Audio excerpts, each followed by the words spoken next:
All right, good evening and welcome to Futbol En Vivo on Club Deportes Season 2, Episode 21. We are every week on clubdeportes.com. Be sure to follow us on Twitter at Futbol Austin. That's Futbol Austin. Follow Club Deportes at Club Deportes. For all the latest and greatest sports news and commentary, you have to go to the only website with a counter that's keeping track of every single Emiliano Rigoni goal. It's up to two. It's up to two. That's clubdeportes.com. I am your host, Eric McCoy, and I am joined by a man who watches every Austin FC game perched in a windowsill like Adrian Heath. It's David Alvarez. Oh my God, I love to sit that way in the stadium. Adrian Heath, man, a friend of Austin Futbol En Vivo, you know. That's how you get the best vantage point right there, right? I mean, broke my heart that he lost.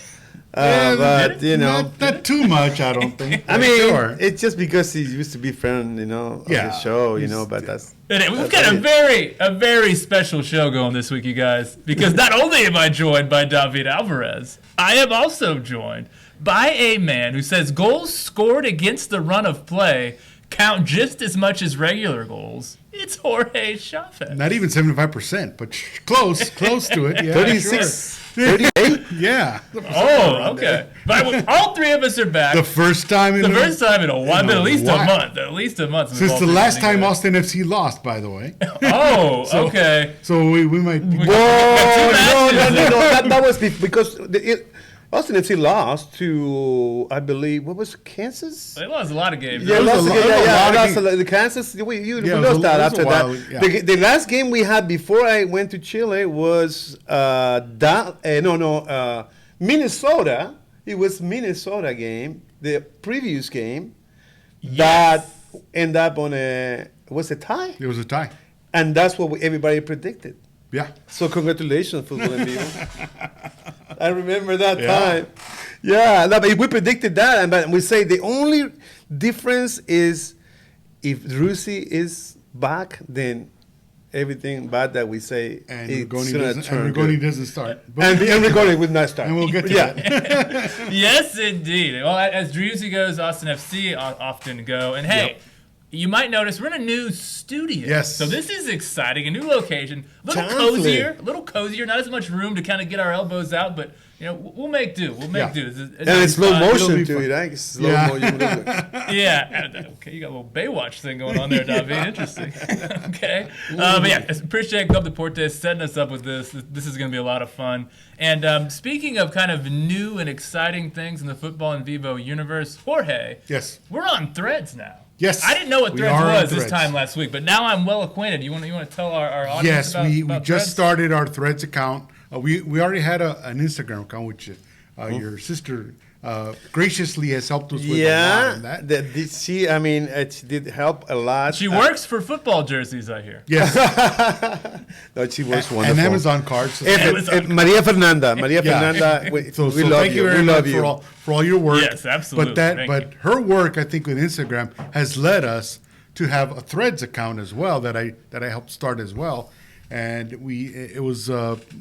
Soft launch, I think. I don't think we announced it too much. I think for the foreseeable future, we're going to post stuff, the same things on Threads that we post on Twitter.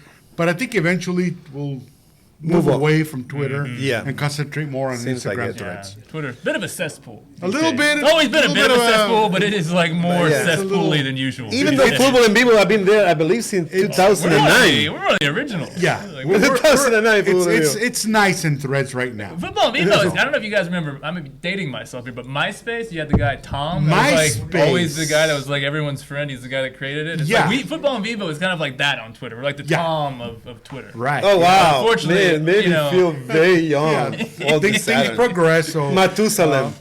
I think Threads is going places that Twitter has restrictions on that for right now. Yes, indeed. One of the pluses in Threads is that on Twitter you could post 4 videos or pictures, but on Threads you can post 10. Oh, So okay. that time, Austin FC's going to score 10 that goals. sounds like a They'll deal. all be in the same I'm gonna guess the same post. video camera Yes. and recorder. It makes everything more beautiful than it really Yes, is. absolutely. Yes, indeed. Speaking of beautiful, Yeah, well, we got some exciting football to discuss this week, you guys, because for the third time in 4 matches, Yeah. Austin FC have won a match by a 3-goal margin. Yes, they defeated Minnesota United away 4-1. Jorge. Yes. And this win has catapulted Austin FC to 5th place, place. in the MLS Western Conference standings. So Yes. huge result. right? Can we say Austin FC are back? Yes, I think so. And the reason why is because 4-1? is because Unheard of. yeah, because of well, first of all, it's health issues. It looks like most of the pieces, important pieces for Austin FC, have found their health base. So Seba Driussi is healthy. Diego Fagundes is healthy. Cascante has been healthy for a while. There doesn't seem to be too many injuries to worry about. There's still Leo that's missing. Ring is missing, but he's kind of a little bit of a forgotten man now. Unfortunately, we can get into that a little bit, but Yeah, I we think, love Ring. but I think, and the guys in the coach and Coach Wolf and everybody has been saying it for a while. They just need that little spark. They played well supposedly played well in practice. Everything goes in practice. Yes. It just doesn't do that in the game for a while. But now it has. So all that work that they put in practice has suddenly come to fruition. I don't know if it's luck. Well, okay. Or- I want to actually just kind of rewind a bit to the first half of this match against Minnesota United. Yes. I think this honestly, despite the fact Austin FC went into halftime up 2-0, I think this was honestly one of the worst halves they've played all season. Yeah. I thought they were just awful. Yeah. Awful in the first half. If If it wasn't for There's been a lot of Stuber them. and the goalposts, And just they some were very, not great shooting Not from great Minnesota. shooting by Minnesota. Yeah, they were pretty I wasteful. mean, the first play, I don't think we're able to see it, but the first play when Lima gives a throw in to the back, and that almost end up in a goal. Yeah. At the beginning, I don't know who was he give it to Cascante, I believe. Who did he give it to? At the 4th minute, it throw in way in the middle. You never want to throw it in your own goal. I think that No, goes. you without never want to saying. throw it ever.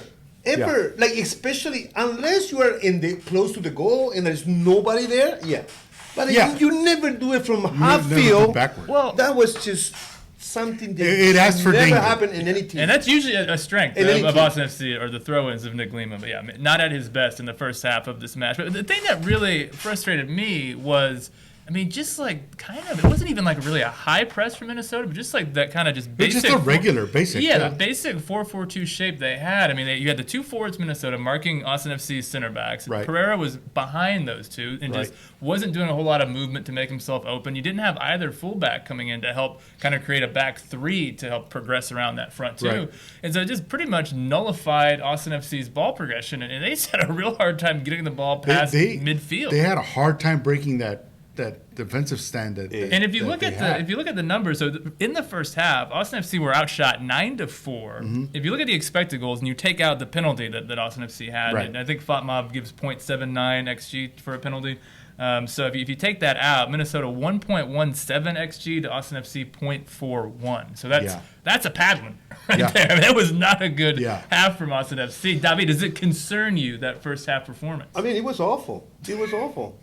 I It was concur. really bad, and I mean, I want to keep with that play that we talk about the Lima error because I want to keep that shows a lot. You know, that's What does it show?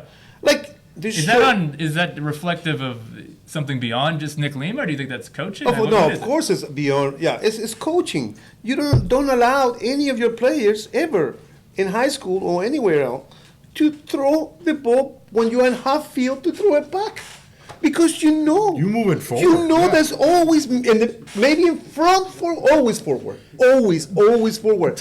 In my team, you will never last a single game if you do that in my team. Not even if you're forward, because even when you're forward, you throw in forward. Nick my Lima, rule. take notes. If this guy's ever your But coach, it's not about Lima. It's about not Lima. It's about and I think to add to that a little bit, It's because everybody else was not making themselves open so that Lima could pass forward. I think that The only available thing that's he what I'm had saying. for Against him Lima. was Cascante. But I gotta tell you that Stuver made He a played wonderful lights out, save. like easily. He made that save. So I gotta tell, I mean, for me that shows a lot of things: an error and a save. I mean, that's good. It's so good to have Stuver there, and he showed all the half that we needed he to covers have. up a lot of errors. Let's put it that way. And you guys, I think we're in luck. I think Jerry Lopez has come to our rescue. I think good. we have highlights of this game. We're Oh, sure we're going to have them. what? But I think we've got them. So don't just take David's reenactment of the game. But let's see what actually Yeah. let's see what actually happened. actually we got happened. actual video evidence. Okay, And so there- do we? Oh, there it is. Yeah, He was he very was stylish taking a there. seat. The reason why he was up there, he was suspended for this game, so he could still see the game just from the boxes, I guess. But that's Lima. Like, that's the look at Lima. that, That's the look pass. at that. Oh, it's not even in What is half field. It's that? like in the other side of the field. And Oh that- my God! And that's Stuver saving it. Oh my God! What a leg! Oh my God! I'm telling you, no, it wasn't even half field. It was on the other side. That's just humongous error. Right, and that continued with this play as well.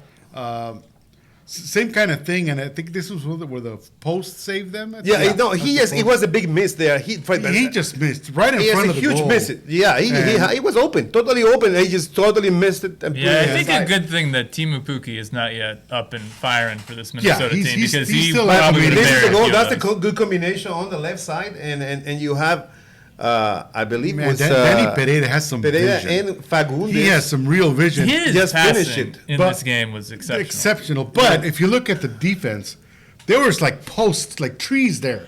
They didn't move at all. Very- Totally unexpected. Hey, and look pass. at that. That's the real supporters, man. We have so many things to say. I love you. You know, I say. Yeah, in the back. they took banners up there. Oh, yeah, my goodness. sure. And Minnesota isn't like here up by Round Rock. No, it's pretty far. Yes, and they were indeed. they Hey, still it was a made them great go definition further. by Much Fagundes. further up 35. I like the new hairdo, man. Little up higher than Hey, Dallas, but everybody goes pinky. Everybody goes in a pink. but to me that tells me a lot about Fagundes. He also played obviously very very well. Oh, that was a beautiful Was that a penalty? foul. I mean, I think so. I but think it was. I think he so. acted so well that was. I mean, he's a great actor. I it mean, wasn't a he's yellow. great It actor. wasn't a yellow. But he did touch It him was in a the great box. acting that works and fine. it worked for and us. It worked fine. Do you And not think that was a penalty? I have my doubts. It was a foul. The acting was, It was Oscar. it was a soft. Let's just say this. It was a soft foul, but it not, was as, in the- not hard. But it was in the not hard enough. But it was in the box. Yeah, So- and but that's this all- that's was all a that more matters. beautiful goal by where Driussi is like actually number 9. He's everywhere where the number 9 should be. Yep. One Time did a cross. I mean, and he got that cross. Nice and cross it- from Ethan Finley there. Ethan yeah, Finley. it's a great pass. But then Yep. I think Sardis was involved in that one too. Yeah, and I one- think we'll get to Zardes later, but I think yeah, he had that a was it. That was it. Yeah, he sneaky let it go good- through. Good match in this one. But one thing, if you all notice, is the same- what Fagundes did when he was running forward. He knew he knew Driussi And was Pookie, man, Pookie from No, the, no, wait. Let me say. When Fagundes went forward, he knew Driussi was just behind him, and he purposely went inside the box and took the defenders with him, and that left it right open for Driussi. That's was a a good spectacular sign that play. this team is clicking Yes, on a they know where on a everybody good is. level. That the Yeah. positional But play Pookie, yeah. stuff is really coming. But that together. was the other substitution, Pookie and the other kid that came in. Yeah, this That the was a both weird substitution goal, that- yeah. by the way. It was, I think he don't didn't even see the ball. He just hit it from the hit back with of the head. The ball Yeah, hit yeah, him in the back of the head, yeah. and it went in. I think so. He was just in the right place, looking in the wrong direction. Yeah, it was not, not intentional. It was goes not in, an it goes intentional in. goal. Yeah. And so there was really nothing in the defense or Hey, but it's anybody nice. could It's do. nice to but- see the Minnesota supporters celebrate. You know, and Sure, and it's they a were classic. down 3-1. It's a classic. You know, You got some two-header friends goal. in Minnesota. We Two-header don't know goal. about that? Two-header goal, sure. Two-header goal. You know, to go. put it Okay, on- here we go, Yeah. David. But Take it look away. at there's Driussi. Driussi give the pass, and he stay back. Driussi 2-3 minutes, and he still get the ball back. Goes to the right, give it to Gallagher. Goes around never Gallagher, gave up on the and play. Gallagher's back. Give it back to him, and Driussi give it to his best friend. Yep. Rigoni. Yep. and that's one thing that you could say about this team. They were already up 3-1. They could have put the foot off the pedal, but they kept going. But Driussi did whatever he wanted. He has so much space. He Look ran at all from the all space. the way. But he look all at the way the- from the left side, went to the right But look side. at the defenders. They're not even running. They're just like stepping They there. let him- they let him do it. Rigoni score. Yeah. They let him get the ball They back. let him get the ball in back. the left side. He got the ball like it was empty, all by himself. Yeah, so this I think this was more a reflection of a bad Minnesota team. That's right. Than a team running on all cylinders. But for Austin FC. it's good reflection on Austin FC because They you took show advantage. They that took Rigoni advantage. can score a goal. He can score. It can score. knows He now. can be part of the team now. As long as Driussi's right there next to him. But sure. Okay. I want to have a deeper discussion on Regoni in just a moment. Now, we kind of skipped it. We went to the highlights. Usually we like to start with the starting 11. Jerry, do you happen to have the starting 11, perchance? Okay. Yes, we did talk about this as well in the CTV. Okay, great. Yes. So this is basically, for these past 4 matches, Austin FC 1-3, drawn 1. And we've essentially seen the same starting 11 minus the center back next to Cascante. Yeah, Kip So Keller. it was Rado for a bit, Yeah. then it was Now it's Ring, Keller. now we got Keller in Uh-huh. there. Do you like seeing, Jorge, this consistency in the starting 11? Absolutely, yes. Even if Kip Keller's there, he got a lot of abuse. Let's not Yes. say I think a bit It got a lot of excessive, abuse. some of it, for Some of sure. it excessive. I mean, a little unwarranted. He's still a rookie, so you can't expect him to be. But if you compare that to, say, a Danny Pereira, which was last year's first round pick, Danny didn't play all that well either. But this is all they had, and I think we're back at. So Danny was allowed to make a lot of mistakes, a lot of yellows, a couple of reds there. yes, indeed. And so I think with Kip Keller, this needed to happen for him as well. Throw him into the wolves, so to speak. Let him make wolves his on the errors, and I think that'll get him used. I don't think he was used to the speed that he saw in college. It's much definitely different. Definitely a step up. Different skill set, different speed, different finesse. It was just different, and it took him a while to get used to it. And I think his stint with Austin FC 2 helped a lot. Yeah. It gave him the confidence. He was kind of pretty much perennial starter for that team. And I think that helped both the coaching staff and him get a little more confident in his play. Did he make mistakes in this game? Sure. I'm sure they all made mistakes. But they weren't lethal. They weren't goal-scoring errors. So I've got a couple of thoughts here. So David and I were outside talking before the show. It's something that I think that is worth noting in each of these last 2 matches. In the second half, Austin FC have actually switched back to that 3-4-3. They've made substitutions and they've gone basically with 3 center backs. Right. And I'm wondering if that is because of maybe a lack of trust in the Cascante, Keller, specifically Keller, in seeing out these matches. If you're bringing on that extra center back to kind of just help fortify the back line, if that's why Wolf is doing that, because I'm not really. We've often criticized Wolf for always making like-for-like substitutions and not changing formation ever. Right. And here he is in these last 2 matches. And it worked. And they saw how to draw in Miami, and then He you listened to the show, hold on to the win. Yeah, he Here, I'm sure but he did. I'm curious the logic behind it. If I could ever ask Wolf a question in the press conference again, he doesn't think I'm just trying to get him to talk trash about Rigoni. And he would answer honestly. I'd be curious to see why he's doing this, but I wonder if it is perhaps just to the kind of like, because I actually think Kip was pretty solid in this game. I think he was solid, but I think what happened is they felt more comfortable with Cascante. It's not so much a criticism or fear of Keller, but more of the confidence they have now in Cascante that he could be the guy as center back. We talked in FCTV just before we started this show about that Cascante is a very good player. And this is what Jorge Iturralde said. Jorge Iturralde, said that. Jorge Iturralde. Trying to get back on. Threw all Breaking sorts news. of flowers at Cascante. But he says that Cascante is a better player when he has someone next to him. He had Gabrielson for all of that season. He played lights out. He had Leo Väisänen for a while. For the last month, he had Radovanovic, which was a very good player Yeah. as well, when he was not injured. So even when he was injured with that shoulder, he's played still good. So, but now he had Kip Keller. So now he has to be the guy. He's got to be the leader. And so I think it was a test, if you will, to see how things go in the first half. But Wolf adjusted incredibly, adjusted his formation because he saw probably that the attackers from Minnesota weren't on all cylinders, so they could probably handle. Adrian so Heath Cascante, was hanging out over there. and they didn't have Heath to make all the tactical changes that he needed to do. So Coach Wolf probably felt a little more comfortable switching to the 3-4-3. And also after knowing that Rodo would be the new.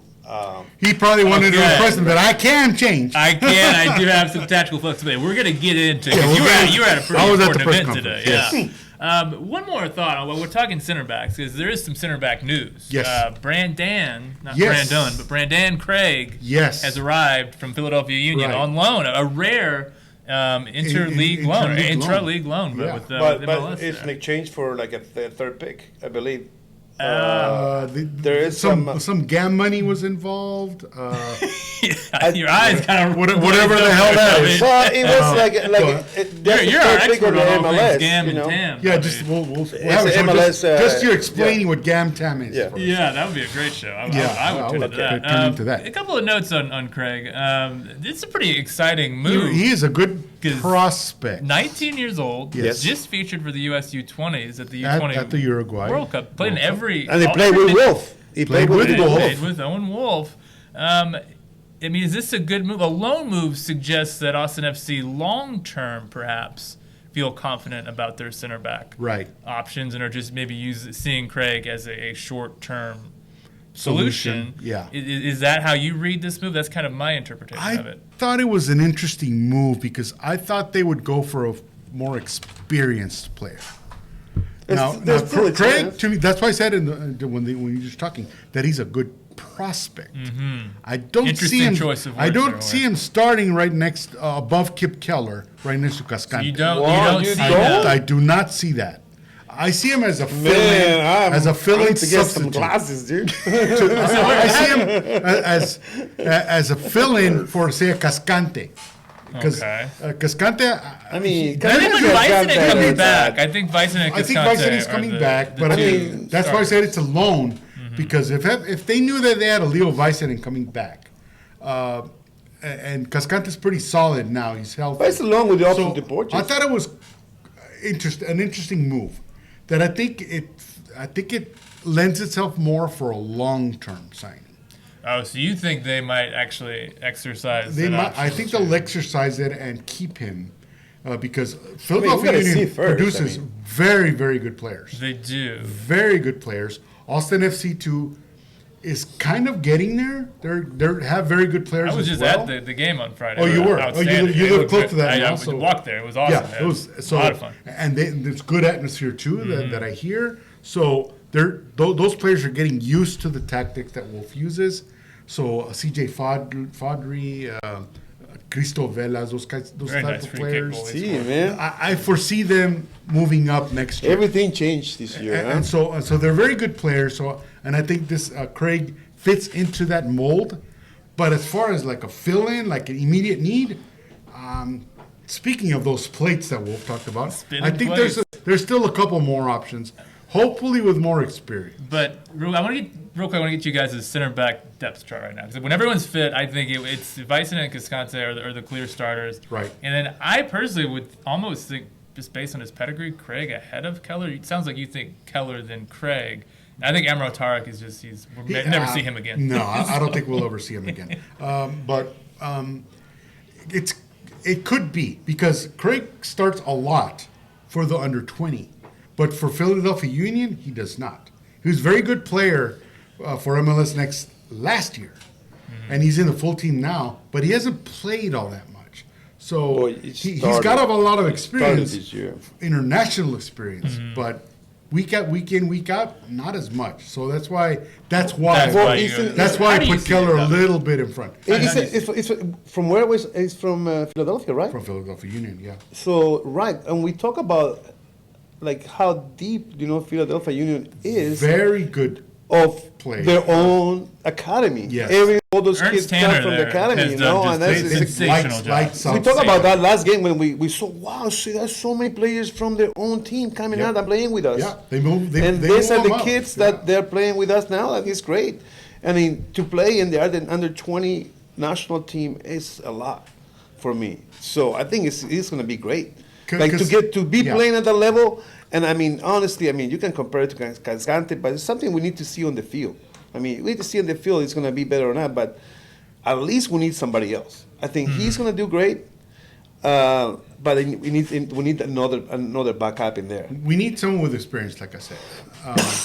Right, you need So do somebody you with think like a full-time center back is going to be like an actual like permanent signing and more experienced it can be a players? global, so like Rodo said today, it can be somebody from anywhere in the world. that. Doing some And foreshadowing. We'll get into that a little bit. In Yeah, a few minutes. I'm curious. So let's go ahead and move on. Let's move the discussion a little further forward. I want to talk about Gyasi Zardes just real quick, see if you guys have any thoughts. He was on a pretty incredible run of It was a scoring good run. 5 goals Yeah. and 7 appearances. He's now scoreless in 2 matches. Against Miami, it was actually kind of a worrying performance. Just had 5 touches in the first half of that match. Against Minnesota, though, I think this was like a sneaky, kind of just good, industrious A quiet, performance. good game. It Quiet, actually good game. had 39 touches Yeah. in this game, and Wow. I think Wow, for he was, Zardes. yeah, I think that shows he was You really. got into very deep into I Zardes, man.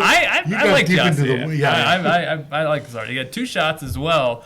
Yeah, I think kind of a sneaky And an good assist. game. I mean, that goal. I mean, he was an assistant of the third Yeah, goal. he in was the third involved, goal. He was involved in there. So no concern from you, David, about Zardes not scoring these 2 games. You think he's still playing? You know, playing some good even football? before he has the draw, before he didn't score anything, I say at least he can play defense, man. He played when there's a corner. He was always He there. works hard. He was working there. So it's like, works hard. and he said it. You know, we needed that. Two games I scored, I mean, everything changed, you know? Like, everybody was, like, not doubting him anymore, you know? And it's like, and he did it, and he said the other thing he said, that I remember in that interview, he said that in the MLS, it's interesting, but if you win 2 games, you used to be in the bottom, now you're playing in the playoff. Ours is in 5th place, And which they're is in 5th crazy. place right now, yeah. I had to like triple check Yeah, that whenever I was I- looking it up. I could not believe that Yeah, they made it. with I up. believe in one Zardes. game in hand, by the way. That is So everybody pretty What a much has league. 22 games. What a Dallas league. has 21. So yeah, I think that there's And a that's standing the there. Western Conference, and Austin is 29 points, 5th 29 place, points. above Dallas, San Jose, Houston, Only Vancouver, Kansas 9 City, points Minnesota, away Portland, from LA, St. Louis. top Colorado. team in Texas right now. Only David. 9 Nine- points away from Wow. St. Louis. Wow. And look at how bad Colorado and LA are. Like they're not Mr. even- Negative. Mr. Negative. Got a point at Oh the my bottom God! teams. I mean, and even Portland is like so That's a bit of a behind. surprise. They That's a bit of a Timbers surprise. are not the same team as And before. Minnesota with that loss, I mean, it's gonna be tough on Adrian Heath. It's gonna be probably 36%. He better get out of that windowsill. He's got some. Yeah. Yeah, he's got to. So, speaking of the forward line, though, there was, as you noticed at the end of those highlights, there was a certain individual whom we have been quite critical of. Yes. I think all 3 of us. Yes. On this very program. He scored. He had 1 goal, 3 shots in 19 minutes plus stoppage time. 19 minutes. 19 minutes. 19 minutes. He came on in the 71st minute. 3 and shots? Then he had 3, but the stoppage time is included in that. So The goal was included on that third shot. Yeah. Yeah, that's the third touch. it would have been the 3rd shot. So out of 3 shots, he scored on 1 of them. 33%. That's pretty good. Okay, keep that in mind. Excellent. I'm gonna get into some extrapolation. Okay. I'm looking forward to this. Okay, so what do you guys think? We talked, David, you and I talked on last week's show, just what his role could possibly be going forward. I am still of the belief that Ethan Finley has to be the first choice right winger. I thought he was very good in this match. Had a nice cross on that. Because for the assist. let's be pretty fair. Urruti is not a starter. No. Will he start some games? Sure. Zardes. Hopefully against Houston. He plays best against ex teams of his. So do I foresee Urruti starting 5 or 6 more games? Sure. Why not? But I think it's called LAFC too. It's good to yeah, start again so LAFC too. he can do that. But to be a regular starter, no. Same thing with Rigoni. Let's extrapolate. Do I think that he is better served playing 70 minutes when he takes 12 shots, doesn't score anything, compared to 20 minutes, takes 3 shots, scores on 1 of them? Perfect. That's the way you want to I see think him. he would even be He's happy the with best. that. It's the best. If Austin FC wants to use him as a DP super substitute, gonna be I am more than happy with So that. you think that would be his primary I as think a that would, super sub? because he's still trying to impress the coaches, the fans, the media, and so It's all our fault. It's Tommy. our fault. It is true, man. But I was so happy that he scored last game. Oh, absolutely. I yeah. mean, it we was. want we him- know. we I was want so you to succeed. I said it. Orange. We have nothing against Rigoni. No, Personally, absolutely. I would No. love Yeah. for him to succeed. We want him to succeed. And he was hesitant. He was hesitant doing that. I mean, he He did a got pretty good impression outside. I don't know if you can reenact for the. yeah, well, because he didn't know where to do it, and he put it with the left, but he did not hark, but he was so close to the line, he could not miss it. Yeah. Right? He Yeah, so I mean- could not miss that one, but he was hesitant. So, but the fact that he was there and he scored, you cannot say anything. And let's be honest. He's got good quality. He's a great And he's bench warmer. he's He's, a great- the best at that. Great, The best. but he provides a great change of pace from a Finley. I think that's a very interesting point because as we've talked about on the show, Yeah. 2 very different players. Very different players. And sometimes, when we talked earlier, like for like, you need to change it up sometimes Right. from the bench, give the opposition a different look. Because- and Rigoni certainly does. Very good point, because Driussi plays well with anybody. But now he is. his role changes when he plays next to Finley than he does next to Rigoni. No. I think Driussi, when Rigoni played with Driussi, there's nothing happening there. It's like, Well, I don't think very so. few things happen.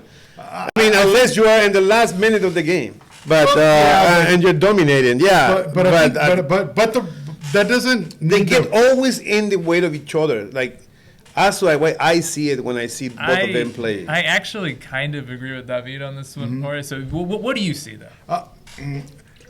I think Driussi plays like a different role as a receiver of passes when Finley plays. Yes. And The Zardes, number 9-ish type role. Zardes does the same thing. I've said it all season long. Finley and Zardes play much better together than any other combination. That is true, yeah. But if you put Driussi in there, he plays better as a striker, as someone who's looking for He's the a goal. striker. When Finley plays. Yeah, because- Driussi is kind of like halfway between a 9 and a 10 in Right. Yeah. general, and I think that when Finley is out there, he is more 9 than whenever. And when you replace Rigoni with a Finley, what does Driussi want to do? He wants to help his friend, so he switches to not a passer. We saw it twice in the last minute. Yeah. He gets in his Great way guy, Driussi. because Helping out his because Rigoni kind of a freelance player, kind of like Driussi, but Driussi plays better when they don't get in each other's way as a passer, trying to get the ball to Rigoni, and that tended to happen in this game, and so that tends to happen because he wants him to look good. Let's just be honest. They're friends. He wants Driussi wants everybody to look good, but I think in particular when he knows that when Rigoni's playing, that he puts a little bit more effort into involving him, and so I think that just does nothing but good for Rigoni coming in as a substitute. Absolutely, and I think we might be running a little short on time if I'm getting. Okay, okay, I am. Yeah, we're good. Okay. my sign language needs some I work. think my silences. Okay. Okay, we're going to take a quick break. That's what that means. And then we will be right back with you. We're back. Our takes were so spicy, we broke the equipment. Wow. We broke The new equipment is still getting up to speed. And it can't handle can't the handle, heat. can't handle the heat. hotness. Yeah, exactly. The sun is too strong, so I have to change Yeah, hat. yeah. You had to switch hats. That's right. Okay, guys. Well, let's just move things right along here. Yeah. Let's not waste any time. There was a pretty big press conference today Yeah. that you, Jorge Chavez, took a part of. Rado's out, Rodo's in. Yes. And Change the letter there, but yeah. Exactly. Rodolfo Borrell gave his first press conference to Austin FC media. What were your impressions of that press conference, Jorge? I think that he had the feeling that the press was going to be different. That it was going to be like a European hard-nosed type of press. This guy wasn't there. But David wasn't there. And I'm softy, man. I'm very softy. Wasn't there. But so he expected to answer hard questions. But he got relatively softball. Yeah, that were pretty but there were some that he himself went certain places that we thought he was not going to go. For instance, but he was ready. One of the questions by our friend of the show, Michelle Sanchez, talked about the upcoming transfer window. He just got here yesterday, Borrell. Yes, got here last night. Hasn't even met the players yet because we just talked about it, I think, before. They're probably in Vancouver right now. So he hasn't met the players, hasn't met the coach yet, has talked to them a little bit. Through WhatsApp or what? Probably through threads. Yes, you're right. So he's not up to speed in that sense. So when Michelle asked the question if he knows, the transfers that are happening and all that kind, Anthony Precourt sort of interrupted the question. It wasn't directed at him, but he interrupted saying, "Well, he just got here and." I'll answer the question. He has much to do. It's not his responsibility, but Borrell answered. He said, "Well, I like that. That I is really true, like that. but I want to. I'm here more for the future. I'm here for the long term. I'm here for the academy, for the youth teams, for MLS 2 Pro, for all these kinds of stuff. So my focus is long term, and I don't think. I talked to Michelle a little bit afterwards, and she said that she was hoping he would go that direction, and he did. So it's good news, I think, for Austin FC and their fans that we have this guy long term. This guy is not a job skipper, like 1 year here, 1 year there. He was at Barcelona for a long time. He was in Liverpool for 7 years.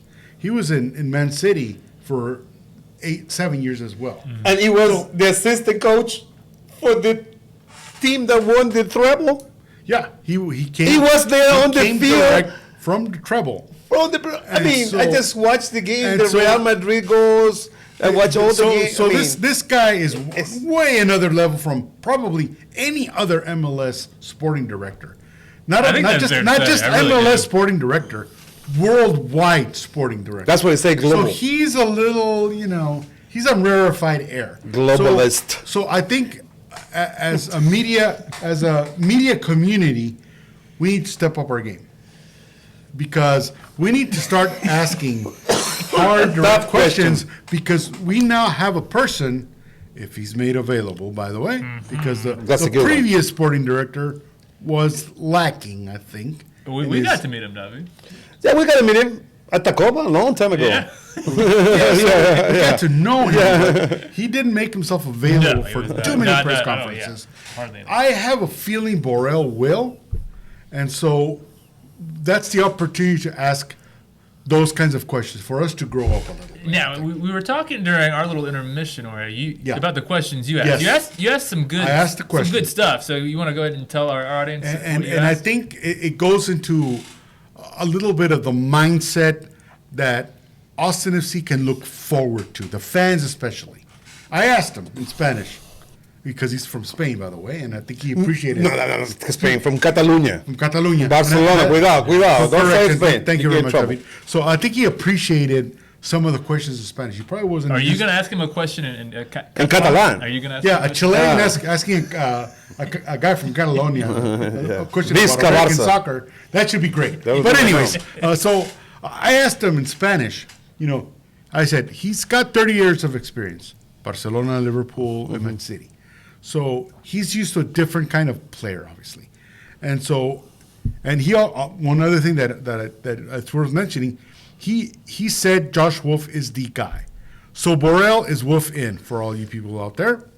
He's Wolf in. He is not. He is not looking. Another reporter asked if he came here not to replace Coach Wolf. not even to advise him all that much. He's there to. I didn't hear that part. He's there. Yeah, he's there. He's there to support him.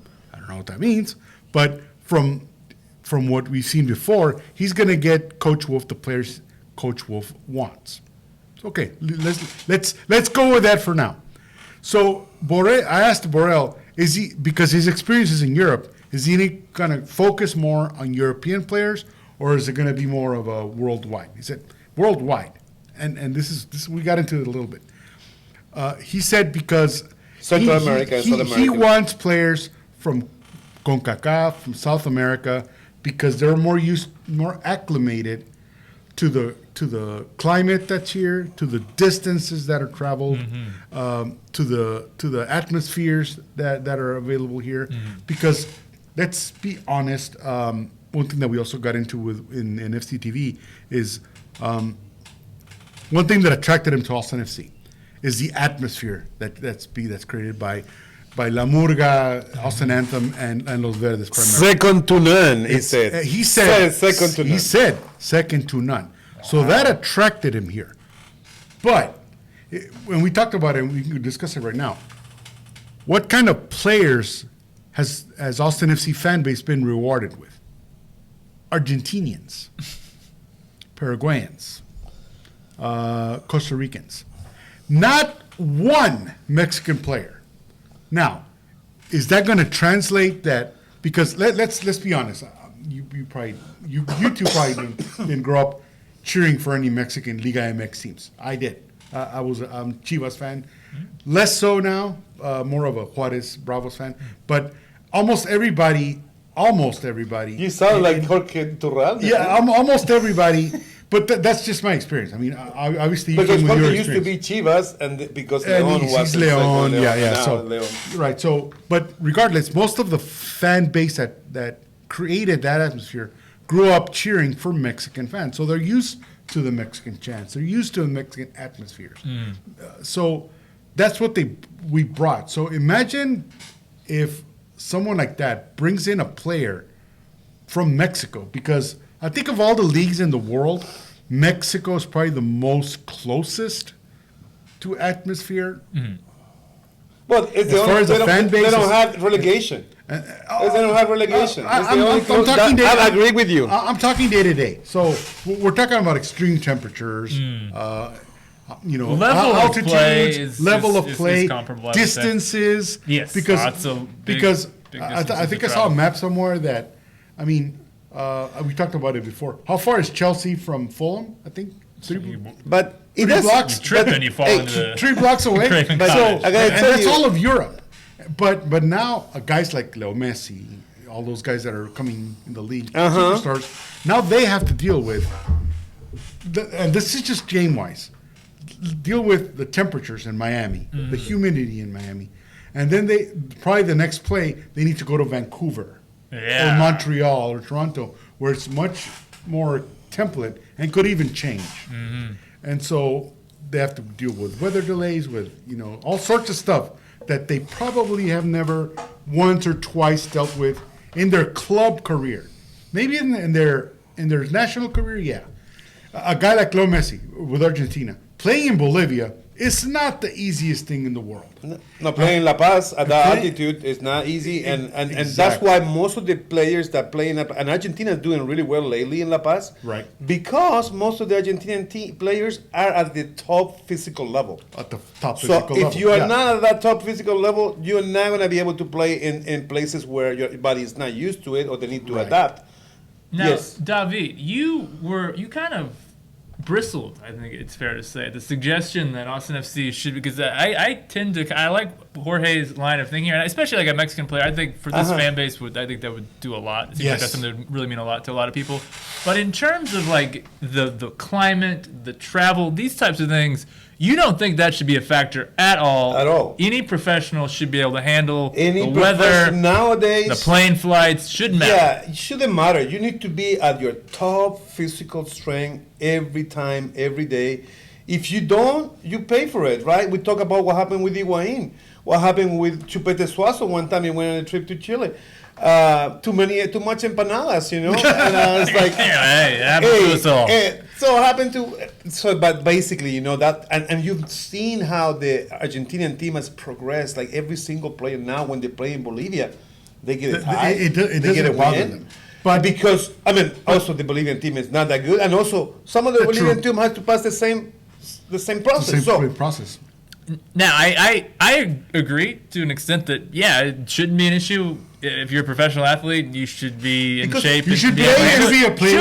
In the old days, when I was a kid, when I was young, the players at age 30, they were gone. They wouldn't play anymore. 28, 29, that's last year. Yeah, you go out to the pub after every game. Now, fitness, fitness regimens. We have somebody the same age as me, 55, playing for Japan. That's right. Yeah. Come on. But now, I do think there are examples of global players like Jorge's alluded to here that have come to this league and really struggled with the climate, with the travel. I mean, there's a long list of prominent players that have struggled to adapt. Hey, we're talking, if you're going to bring some people, honestly, if you're going to bring people from the Mexican League, you're going to bring from the Mexico League, who are you going to bring? They're going to be Argentinians, Chilean, Uruguayan, Paraguayan. You're not going to bring Mexican players.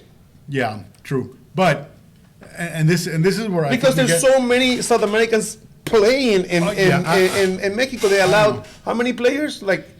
Some players, almost everybody is South American. Yeah, Colombian, Ecuadorian. If I'm not mistaken, Liga MX, you have to have a certain amount of Mexican players. I think you're right. In your squad, and then after that you can have the only team you only can be Mexican is Chivas. Chivas is the only one that's 100% Mexican. Nobody else. Could be Mexican American. But almost every other team in Mexico allows you a certain amount of players that are foreign, but it's got to be a certain percentage that are Mexican. It doesn't help much, but that's the way they want to operate, which is fine. But I think what he was going after is that it's not just on the field stuff.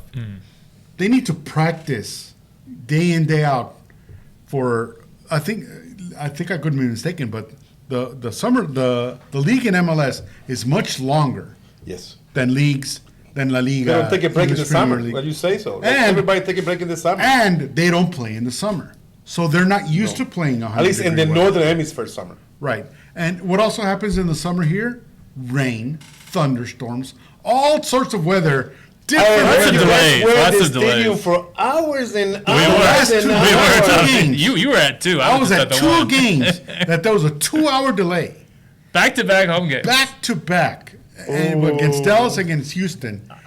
And believe me. I mean, I watch European soccer every week, and I don't recall many of those ever happening. For schmucks like me and us, let's just say, up in the press box, we were just drinking Cokes and, kicking back and the MLS 360 was on TV. It was nice. Good time. But for a player who is kind of scheduled to play at a certain time, and then wait 2 hours, what do they do for the next 2 hours? I don't know. They have to drink yerba mate. Do they take a little nap? I don't know. So, but that's what they have to deal with now. So, but apart from all that, I think there's one thing that he mentioned was the family structure. The lifestyle that they're going to live here. So he doesn't have to just look at the player's performance, where he plays, practice, all that. He's got to look at the family. And if you want to hire a guy that's he's not married, no kids or whatever, he's willing to travel wherever he wants, partier, let's say, versus a family guy who's got to uproot all his family from wherever he's playing to come here. And that family has to do with 100-degree weather, changes in temperature. Maybe a language. Maybe a language. You should be a planner, man, like a family planner, something like that. This is kind of my job, by the way. So it's creeping into a little bit. That's good. That's good stuff. But I think Borrell is going to take that into account. That if he sees a good player, fits the system perfectly for what Josh Wolf wants, but he or his family have questions about coming, he's not going to go after him. He's not going to insist. He can offer him $100 million. He's not going to come. So why even waste that effort? He's going to go against a type of market, into a type of player that will fit the system, but not just the player, but his everything around him. And I like that. I think that is important to consider. Yeah, the human element of a transfer move as well. But for me, I have to say, Jorge, when this move was announced, Borrell was announced, I got fanciful with my visions of Austin FC transfers, the kind of names that we could be starting to get linked to with Austin FC. Are you telling me I need to slow that down? It's going to be less flashy? No. You do think? Because let's put it this way. Again, Borrell has 30 years of experience, but he's seen players from all over the world in Barcelona, in Liverpool, in Manchester City. So he's got a little wider perspective of the type of players that he can access worldwide scouting and all sorts of places. In his cell phone. All sorts of places that frankly a Sean Rubio would not have access to, or a Claudio Reyna would not have access to. What does that mean? I doubt we're going to see guys from bench warmers from the Belgian league anymore. I think we're going to be seeing a little bit higher. I hope be seeing a little bit higher caliber. But one thing that he did say that was interesting is that because one reporter asked him, "Do we, obviously there's a difference between the money that a Man City has and the money that Austin FC has, being an MLS partner. So everybody's got the same salary cap." But he said he actually liked that. He actually liked that there's more parity in a league like MLS, because a Man City, a Chelsea, can buy all the players they want for all the money because there's no restrictions. Well, there's some restrictions. Some restrictions. Financial fair play, Yeah, financial fair play, but not if you're City though. That doesn't apply. But it doesn't supply to MLS. Is he bringing the accountants from Manchester City over? And that's one thing that Precourt mentioned, that there might be a restriction in the salary on top of the salary we can offer players, but there is no limit on the staff that can be brought. So how much money is Borrell getting? I don't know. But if he's getting the amount of an assistant to a Pep Guardiola, who Precourt also said is probably the best coach right now in the world. I think that's irrefutable. Yeah. He's not getting minimum wage. Well, but I think so you get what you pay for. So if you pay high dollar for a guy like that, you expect him to provide high quality players. I do not exactly. I don't like to go into that because you see now what happened with Rigoni, what happened with other players that they were very expensive, and what do they bring anything? No, but that's the same point. That was the point of view of a Claudio Reyna. You cannot compare that to a point of view. The main thing for me in the interview is the fact that he said, I'm gonna be here and never been a sporting director before. My career was going into be a head coach, right? No, he said the opposite. He didn't want to be a coach. He tried it for a year. Know what I say. He, at that time, a few months ago, when he won the treble with Man City, his career was being a coach, a head coach. Yes. That's what he said. I don't know why I didn't hear we'll have very to do some research. But the important thing is not about that. Is the fact that he acknowledged that, and he take it. This is going to be my job. That's my career. Yeah. My career is this, to be an Austin FC sporting director, and that's my goal for the future. I think that's the main thing we need to take from. You can think about the money and how much is it supposed to give us. The main thing, he took that decision, and he took it because he likes the team. He thinks he got in a good agreement with Precourt, obviously, 3 years ago, like they say. And also, he wanted to play with a second-to-none fan base. La Doce. I call him La Doce, the 12th, right? 12th man, La Doce absolutely. is there, and now we look better than ever because, honestly, I did not have any. I'm not a Wolf person. I was very skeptical of George Wolf. You don't say that. But now he's 38%. He has 38% winning percentage. And climbing. That's climbing. Since the announcement, it's improved. So it's only good things that I see in Austin FC right now with Rodo being These are there, the glory days being to be the leader. Wolf David. And I told you the other day, like I love the fact that it's not Barca, right? But he has the mentality. So and they has know that, each other. that mindset. Positional play. Yeah. 4-3-3, and that's what we need to take from, right? That's, I think, the main thing from having Rodo is that we want to have that leadership and the experience and winning percentage needs to improve, right? We need to see thus improving. Well, I'm sure Borrell's going to be keeping an eye on it. You'll be on Wikipedia just like you. Refresh Because every match. game. Because Every let's match. let's be honest, a sporting director is not just going to have a coach run willy nilly, No. and not let, this- They and should, let you the want coach them tell to him have what to do. a close working relationship. You want to have a close Absolutely. working relationship, but I think the sporting director should have the power to release a coach if he's not fulfilling his Obviously. duties. So I know that Rodolfo Borrell said that Wolf is a leader. He's going to do whatever he You wants. taking that? notes, Debbie? I took notes that he said that he was the leader and he was He like the happy leader. to have him. And He's not after his job. but Or what are you gonna that. say? He's not gonna say the opposite. Oh man, I No, don't like this guy. He I'm has gonna fire him, 36% We most would of have the one year. heck of an Oh my interesting God, show that if would he have did. been No heck of a press conference, but I think today's presentation was about fortifying the hierarchy that's there now. I did also ask in English, both Precourt and Borrell about who he's going to bring with him, and Borrell said, both of them kind of said that they're not looking to hire anybody right now. They are looking to fortifying the academy, and the kids and all that kind of stuff. So that's probably will you see his influence first, is solidifying that side of the operation.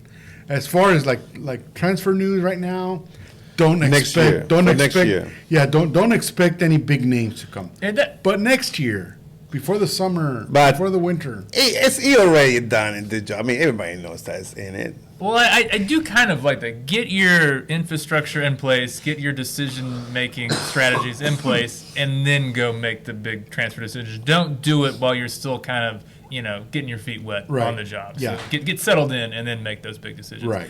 Chelsea really could have taken They could have taken a page out of that instead of hiring 30 guys. Yeah, exactly. All right, so we're getting a little short on time here. So I think it's time for some predictions, fellas. Big week this week. 2 matches. Vancouver on Wednesday. Sporting KC on Saturday. Of note for Vancouver, Danny Pereira will miss that match for suspension, yellow card accumulation. Is that why he's going to be out for that one? Yeah.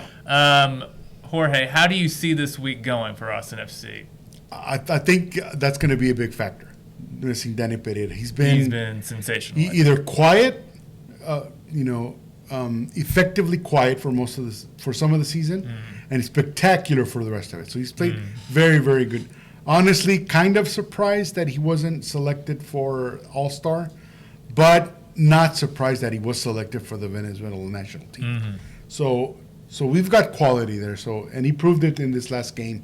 But him missing is going to be probably a problem. So I assume Valencia will see- step in. I don't see an offensive output all of a sudden. So I think if they get away from Vancouver with a draw, I think it'll be a successful trip. I will be happy with a point in Vancouver. Vancouver are kind of an interesting team, bit of a Jekyll and Hyde team. Yeah, They've they had some- turn it on and then suddenly they're Yeah, out. they've So- got a 5-0 win over Montreal, 6-2 Right. over Houston, but a 3-0 loss to Sporting KC. Threw away a lead late against Seattle this Right. past week.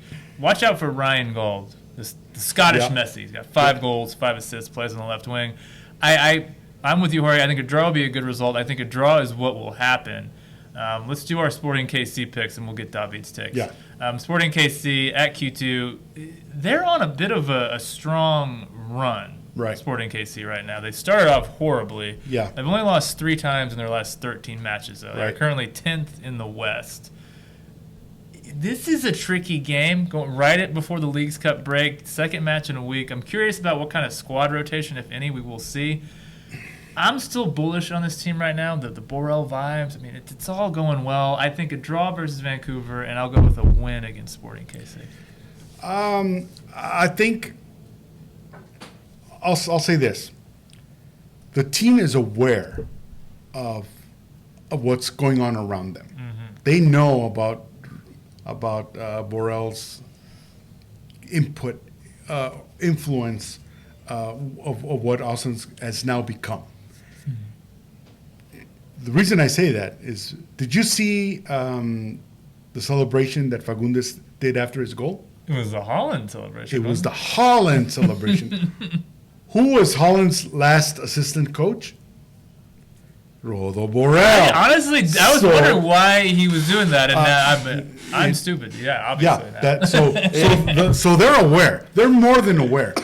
Don't you think they're going to want to impress their new sporting director, who specifically said he came here because one of the things is the atmosphere in QT. So QT's going to be excited by having a Borrell here. They're excited about a 3-game winning streak, and excited to have their guys pretty healthy coming in. The players to a T, almost to a player, tell us they love playing here. No, I think the vibe is back, so I think they're going to destroy Kansas City. Oh, wow! They have the motivation because of the sporting director. The vibes is coming back. They have a lot. I think they have a lot of confidence right now. Okay. So I think it's going to be a blowout. I like your thinking there. Yeah. I expect a cagier affair, but I still like 3 points for Austin FC. David, weigh in, man. I saw you on your phone. I already checked all the 8. You have to see Vancouver has gone up and down. They beat LAFC 3-1, and they beat in July 1st. They beat Sporting Kansas City beat Vancouver 3-0.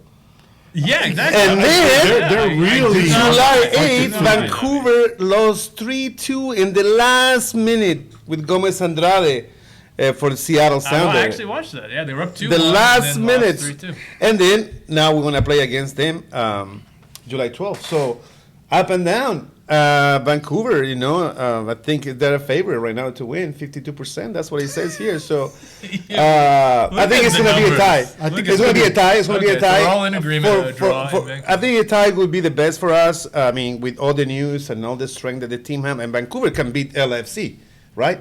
They can beat LFC. They can beat anybody. They can beat anybody. And then we have Sporting Kansas City, the team that we lost three games, tied 1, and only 1 win out of 5 games with Kansas City, and we lost the last game while I wasn't here. Yeah, that was another one. Was the last defeat. Pretty bad. It was bad defeat. Alan Pulido.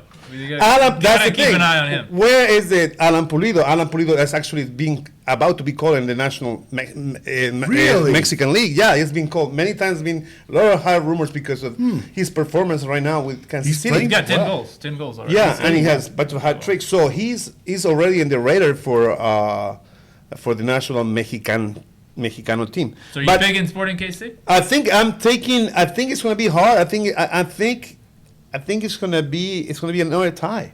So two draws. Two draws. It's not the end of the world. I was going to say the run that they're on. Because they're going to be. I mean, it's going to be really tough games, and if we get the rhythm that Minnesota let us have in the second half, yes, a lot of things can happen. Even like the substitute can score. But in this case, it's going to be tougher. I mean, the first game is going to be very important. I think the next game on Wednesday, Vancouver is going to be the key. But one thing. Let's be super optimistic and say they do beat Vancouver and Kansas City. Right now, Austin has 29 points. So if you had those 6 points, they're going to be suddenly in second place. Yeah, in the league.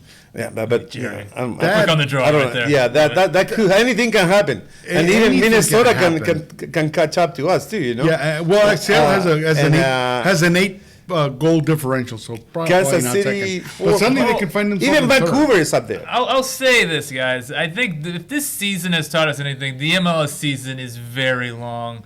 And if you don't like where your team's at, just wait a couple weeks, and they'll probably be someplace very different. They'll probably something different. Unless you're the Colorado Rapids. Yeah, so, then they're off. Yeah. Everyone else, just wait a couple weeks, just and things will change. Yeah. All right, this has been fun. Loving the new home. So thank you to Club Deportes for setting us up in this beautiful new studio. Thank you to you guys. Back. The We're- trio. oh, The the power trio's- trio. the trio is back. Thank you to Jerry Lopez, as always, a Yes. maestro behind the boards. And thank you to our lovely audience. We are going to do this again next week.